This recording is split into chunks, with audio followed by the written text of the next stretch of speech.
The doctor told him he was dying, but she gave him back his life. Ethan Callahan had built his empire on certainty. Boardrooms bent to his will. Investors waited for his nod. The Stamford skyline, steel, glass, and ambition felt like something he owned rather than merely overlooked. At 38, he was the kind of man people described as untouchable. Until the day the room started spinning. It began in the middle of a meeting at his flagship property overlooking the harbour. A faint tremor in his hands. A rush of dizziness. The polished conference table blurred. The city beyond the windows seemed to tilt. "Mr. Callahan?" His assistant Mara asked, stepping forward. "I'm fine," he replied automatically. He wasn't. The spells had been coming for weeks. Tightness in his chest. Fatigue he couldn't shake. Moments when his body felt like it no longer belonged to him. He blamed stress. Long hours. Expansion deals in Europe. The usual. But when Dr. Harris called him back to the private hospital for new scan results, the truth hit like a verdict. "It's degenerative," the doctor said carefully. "Aggressive. I'm sorry, Ethan.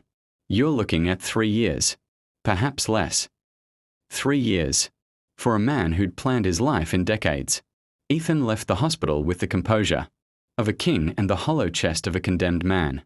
He thought of his empire, his name, his legacy, and the absence of an heir. His half-brother, Damien, would inherit everything if Ethan died without a child. Damien, reckless, charming, hungry for control. That night, staring at the lights glittering over Stamford Harbour, Ethan made a decision. If time was limited, he would move quickly. He would secure his legacy. He met her by accident. At a charity gala in the Harbourview Ballroom, one of his own properties. Ethan was scanning the room when a tray of red wine glasses crashed to the floor. Scarlet splashed across his crisp white shirt. The waitress froze. Dark hair in a messy bun.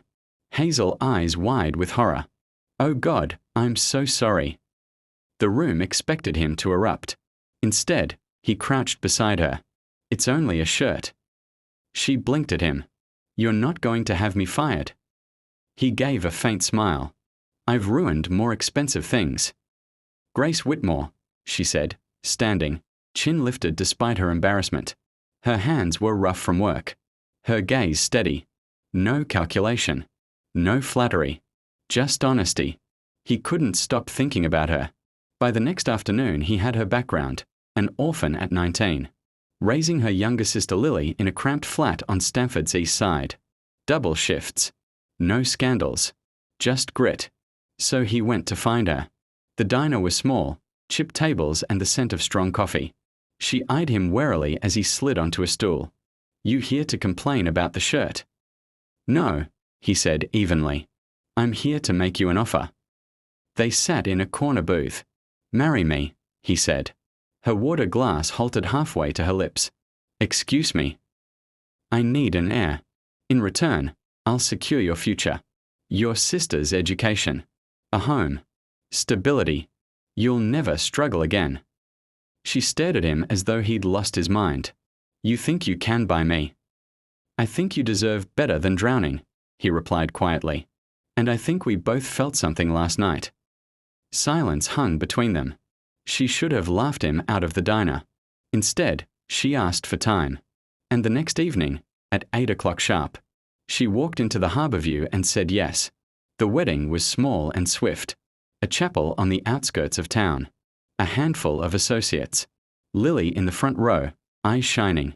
Damien leaning against a pew with a smirk sharp enough to cut glass. "From pouring coffee to Mrs. Callahan," he drawled during the reception. "Impressive." Ethan's hand tightened around Grace's waist. "Careful, Damien." Grace held her own. "I'm exactly where I chose to be." Yet beneath the glitter and champagne, Ethan kept his distance. "This is a deal," he reminded her that night in the penthouse. "Don't expect romance." But when another dizzy spell struck, it was Grace who steadied him. Grace who held the glass to his lips. Grace who saw the fear in his eyes and didn't flinch. "You don't have to hide it from me," she said softly. Something in him broke. Their first real kiss wasn't planned. It wasn't strategic. It was desperate and searching and real. What followed wasn't about contracts or legacy. It was about two lonely people colliding in the dark and choosing not to let go. By morning, however, Ethan had rebuilt his walls. Logistics, appointments, timelines.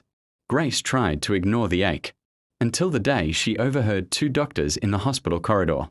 Harris is still pushing the degenerative narrative, one muttered, but the scans don't support it. Callahan's brother's been sniffing around, the other replied. Grace's blood ran cold. She didn't confront Ethan immediately. She gathered proof. A second opinion in Greenwich. An investigator. Bank transfers. Emails. A recorded call. Damien had paid Dr. Harris to falsify the diagnosis. To convince Ethan he was dying. To push him into desperation.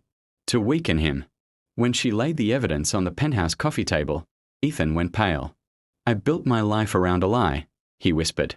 Before he could process it fully, Damien stormed in, fury blazing. Accusations flew. Insults. Then he lunged for Grace. Ethan caught him mid-swing and slammed him against the wall. Touch her again, Ethan said, voice ice cold, and you're finished. Damien was removed from the board within weeks. His shares stripped. His name erased from the company charter. Dr. Harris lost his license after an ethics investigation. The lie was buried. And Ethan was very much alive. Months later, Grace stood in their bathroom staring at two pink lines. She was pregnant. Ethan's reaction wasn't strategic or measured. It was raw joy. Grace, he breathed, lifting her into his arms. You gave me everything. But you're still scared, she whispered. Not of dying anymore, he admitted. Of losing this. Her. The baby. The life they hadn't planned but somehow built. When their son was born, tiny fists, Ethan's green eyes, Grace's stubborn chin, Ethan cried without shame. They named him Liam. The empire still stood, but it no longer defined him. He delegated. He left meetings early. He learned to change nappies at 3 in the morning, and sang badly off-key lullabies. One summer evening, as golden light washed over their estate just outside Stamford, Grace leaned against him on the terrace while Liam slept beside them. I thought I was dying, Ethan said quietly, but you taught me how to live. She smiled up at him. You didn't need saving. Just the truth.